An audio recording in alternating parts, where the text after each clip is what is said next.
You ask Tiger to solve. This deals with linear equations with one unknown. The final result is x equals 1/3. Let's solve it step by step. Simplify the expression. Expand the parentheses. Simplify the arithmetic. Multiply the coefficients. Group all x terms on the left side of the equation. Subtract 9x from both sides. Group like terms. Simplify the arithmetic. Group like terms. Simplify the arithmetic.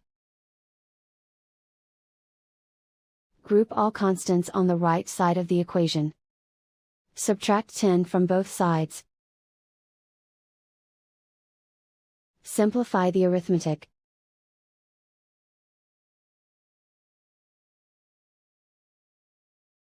Isolate the x. Divide both sides by 6. Simplify the fraction. Find the greatest common factor of the numerator and denominator. Factor out and cancel the greatest common factor. And so the final result is x equals 1/3.